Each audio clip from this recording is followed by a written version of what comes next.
तो अब हम देखेंगे potential energy on an electric dipole placed in a uniform electric field. तो यूनिफॉर्म इलेक्ट्रिक फील्ड की बात हमने पिछली वीडियो में कर ली थी। तो ये मान लीजिए हमारी क्या है, यूनिफॉर्म इलेक्ट्रिक फील्ड। अब जो डाइपोल है, इसे ये सही नहीं बने,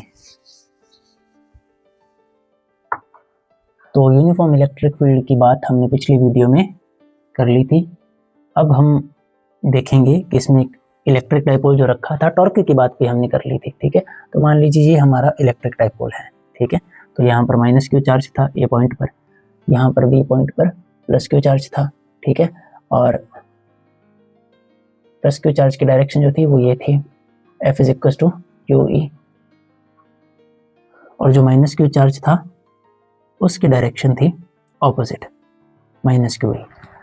तो यहाँ तक तो हमें समझ आ गया, इलेक्ट्रिक फील्ड की डायरेक्शन थी ये ई, ये सेंटर था और ये डिस्टेंस था 2e।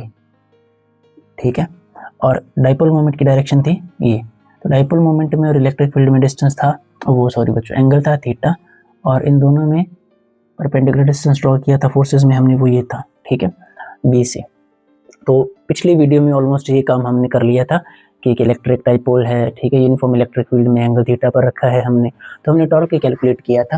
तो टॉर्क आया था पी ई साइन थीटा।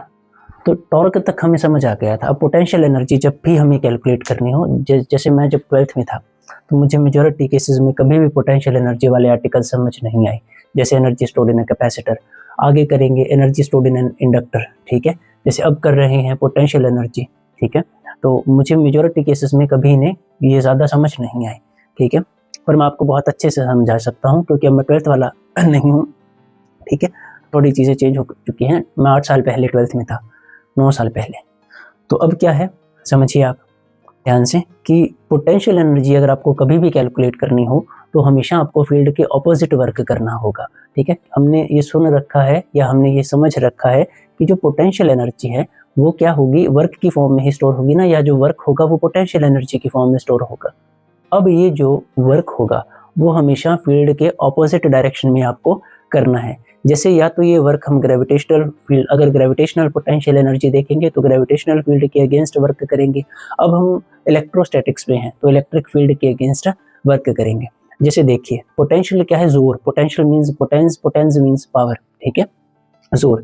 जैसे नदी है या हवा है, बहुत तेज बहाव है, वो कोई भी चीज़ है जैसे उसे अपने साथ लेकर जा रहा है।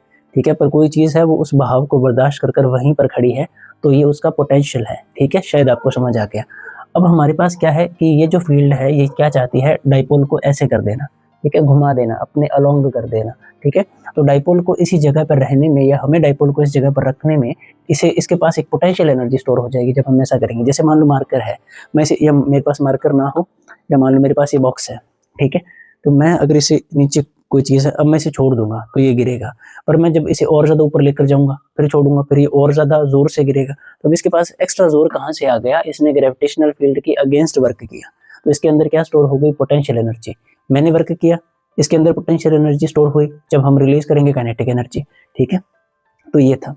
तो अब ये है। ठीक है, टॉर्क हमने देख लिया। अब मान लो मुझे क्या करना होगा, मान लो ये थीटा पर है। ठीक है, मैं क्या करूंगा, इसे थोड़ा सा ना ऐसे कर दूंगा, बिल्कुल बहुत ही ज्यादा छोटे एंगल पर मैं इसे फील्ड के अगेंस्ट घुमा दूंगा। ठीक है, जैसे मान लो फील्ड ऐसे है ई।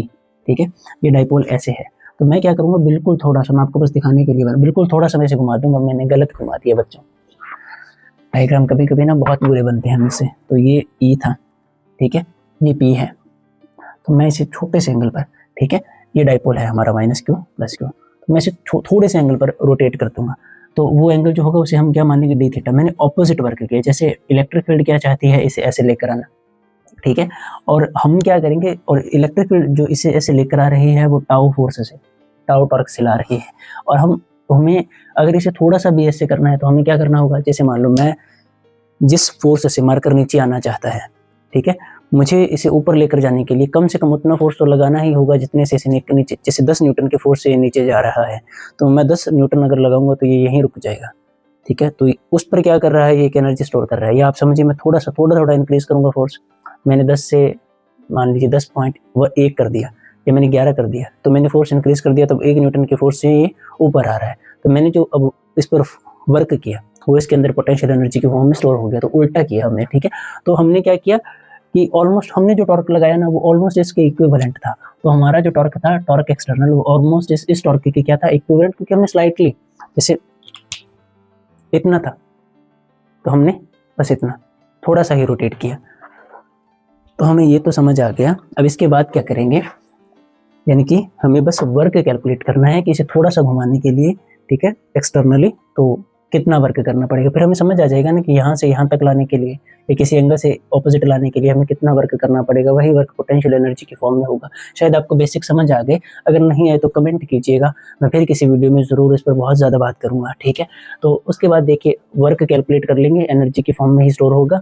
तो DW मान लीजिए हमारा छोटा सा वर्क होगा छोटे से एंगल के लिए, दोबारा बना दो E, ठीक है, ये P minus Q2 plus Q। Electric field ऐसे लाई, इसे हमने थोड़ा सा ऐसे कर दिया इसे, ठीक है, डी थीटा पर। तो हमने थोड़ा सा वर्क किया, थोड़ी सी रोटेट करवाने के लिए ऑपोजिट डायरेक्शन में थोड़ा सा वर्क किया, और हमने जो फोर्स लगाया टॉर्क ही लगेगा, वो ऑलमोस्ट वो टॉर्क जो इलेक्ट्रिक फील्ड लगा रही थी स्लाइटली उससे ज़्यादा था, ऑलमोस्ट इक्विवेलेंट मान सकते हैं।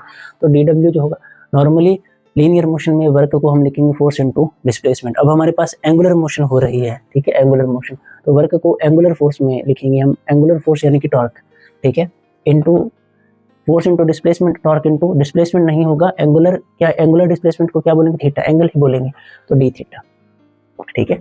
तो वर्क का फॉर्मूला क्या आया, टॉर्क इनटू डी थीटा। अब टॉर्क की वैल्यू हमारे पास है, ठीक है, पीई साइन थीटा, हम इसे लिख सकते हैं पीई साइन थीटा। अब क्या है, शायद आपको ये समझ आ गया। अब टॉर्क, अब थोड़ी थोड़ी देर में थीटा चेंज होगा तो टॉर्क चेंज होगा, ठीक है। तो मैं ना इसे डायरेक्टली कैलकुलेट नहीं कर सकता जोड़ के, मुझे इंटीग्रेशन करनी होगी। इंटीग्रेशन में जैसे थोड़ा थोड़ा चेंज होगा तो वो भी कैलकुलेट हो जाएगा। तो अगर हम इसकी इंटीग्रेशन कर देंगे, ठीक है, तो हमारे पास सारा वर्क आ जाएगा। तो जब हम इंटीग्रेशन करेंगे टोटल वर्क आ जाएगा।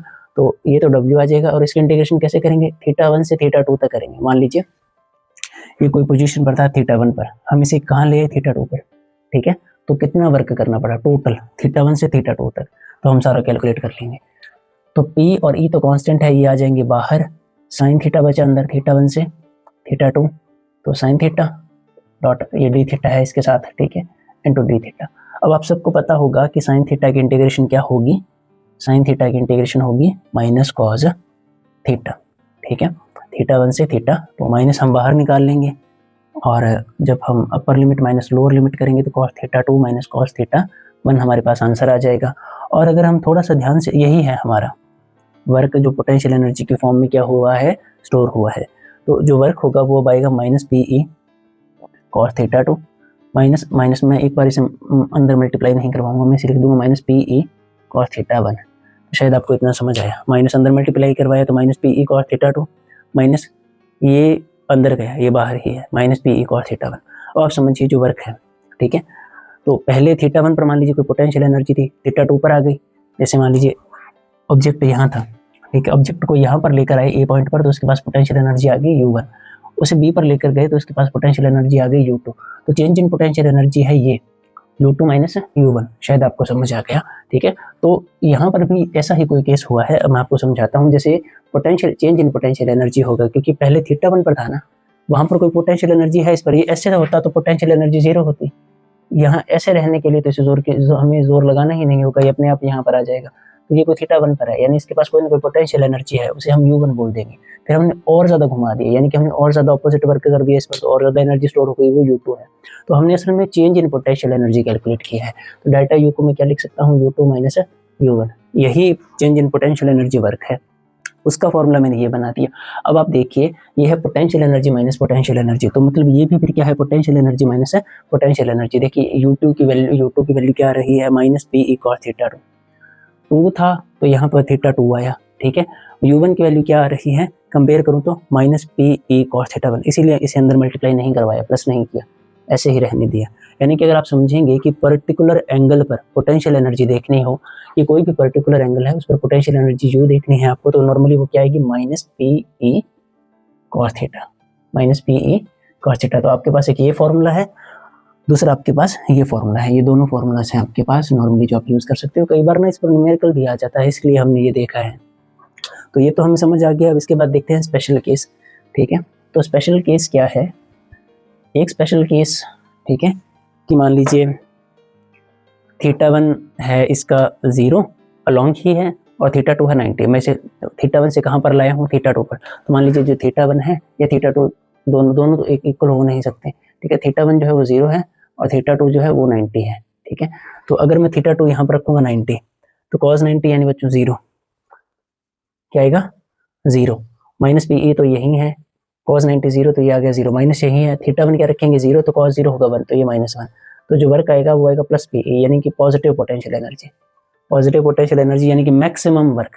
इसके पास मैक्सिमम पोटेंशियल एनर्जी कब होगी, जब हम इसे यहाँ से यहाँ तक ले जाएंगे फील्ड में, ठीक है। अगर दोनों ही 0 होंगे तो यानी कि पोटेंशियल एनर्जी वर्क 0 आ जाएगा, दोनों 0, कोई वर्क नहीं, कोई पोटेंशियल एनर्जी नहीं। तो यही था, एक स्पेशल केस और है, ठीक है।